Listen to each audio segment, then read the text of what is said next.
নমস্কাৰ প্ৰদেশ কংগ্ৰেছৰ দায়িত্ব লোৱাৰ পিছত মই যোৱাকালি যোৰহাট লৈ আহিলোঁ।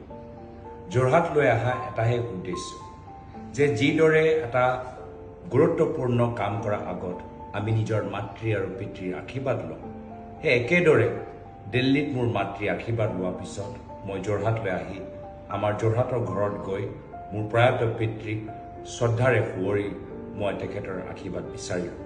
আৰু তাৰপিছত আমি গ'লোঁ নাজিৰালৈ, য'ত আমাৰ প্ৰয়াত প্ৰাক্তন মুখ্যমন্ত্ৰী হিতেশ্বৰ শইকীয়াদেৱৰ সমাধি ক্ষেত্ৰ আছে। তাত শ্ৰদ্ধাঞ্জলি অৰ্পণ কৰাৰ পিছতো আমি তেখেতক শ্ৰদ্ধাৰে সুঁৱৰিছোঁ। এই দুয়োগৰাকী মহান ব্যক্তিয়ে আমাক শিকাই গ'ল যে কেনেদৰে এটা জটিল পৰিস্থিতিত কংগ্ৰেছ দলটোক ধৰি ৰাখিব লাগে আৰু ৰাইজৰ মাজত সেৱা আগবঢ়াব লাগে। সেয়া প্ৰেৰণা লৈ আমি আগন্তুক দিনত আগবাঢ়ি যামগৈ। আজি শিৱসাগৰৰ পৰা আৰম্ভ কৰি আমি নগাঁৱলৈ গৈ আছোঁ আৰু আশা কৰোঁ যে যাত্ৰাত আপোনালোকক দেখা পাম আৰু আপোনালোকৰ আশীৰ্বাদ পাম। নমস্কাৰ, ধন্যবাদ। Stay informed, stay ahead. News NE 365.